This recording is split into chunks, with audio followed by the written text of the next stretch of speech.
Hi, this is Teresa Key. Today I'm going to show you how to add your Aweber email list or your Aweber autoresponder to the Empower Network back office. First, if you're logged into Empower Network, you can click on My Tools. The My Tools tab has a sub-tab called Lead Capture. If you're on the Lead Capture tab, you'll see your list of Empower Network links. You'll also see click here to add your Aweber list name or click here to set up an Aweber account. If you haven't already set up your Aweber list name and you don't have Aweber, click to set up an Aweber account. This will take you to the Aweber sign up page. Aweber is a paid service and it allows you to set up your autoresponder. Click on Order to begin the process of setting it up. They currently have a $1 trial account, or you can pick from a few different plans that are at your disposal. Once you've done that and you've selected the plans and done the payment, you can go ahead and click back and log into the account using the initial interface here. Enter your username and password to log into the account.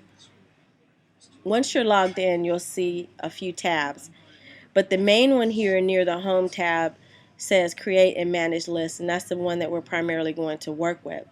When I zoom out, you'll be able to see it a little differently, but when you click on My List, you'll see your list. And if you don't already have lists there, it'll be blank, but if you have a bunch of lists, it'll be a longer list. You can create a new list here by clicking on the green button. Once you've done that, a new list will be created and it'll have a default name. The default is usually the word default with a string of numbers behind it. You can delete that and create a name that you're going to remember. For example, you can do My Empower Network List or something like that, and the system will tell you if that name is already taken. So create a new list name and make sure you remember it. Write it down because you're going to use it in a few minutes. You can actually type it in here, replace the default, and then go ahead and type in a description where you will remember exactly what that list was used for. Also, type in your name and email address of where this email is going to come from so that when your recipient receives the email, they'll know exactly who it's from. When you get to the bottom in the second activity, you'll see the word notifications. You'll want to know when people are signing up on your email list, and you can enter your name and your email account like your Yahoo or Gmail so that you can receive these emails as people opt in. And then go ahead and save the settings by clicking on Save Settings. Next, in this list, there are 3 items here, basic settings that we just visited. Now you can click on Personalize Your List. Here you can add your company name, your web address, and an email signature. You want to get in the habit of doing that so that this is going to be set up one time for your list and it doesn't have to be something that you keep recreating.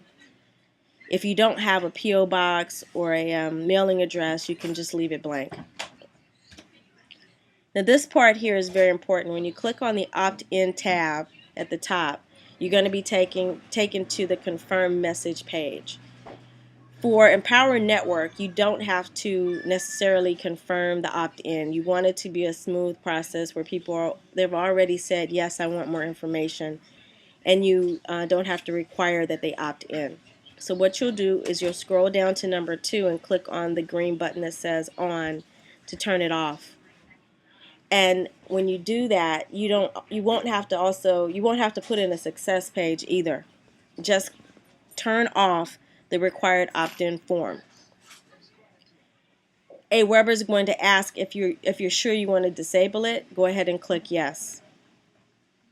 And then once you've done it, the red button will appear under off, and then click Save Settings. Now you've set up your first list. You've written down the name of the list that has been approved and saved. Now you can go back to your Empower Network back office, go back to My Tools, Lead Capture, and then you can click on the green button that says click here to add your Aweber list name.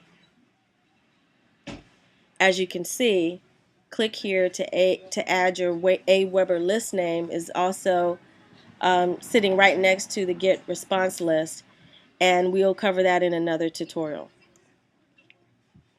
Next, you can type in the list name that we just created.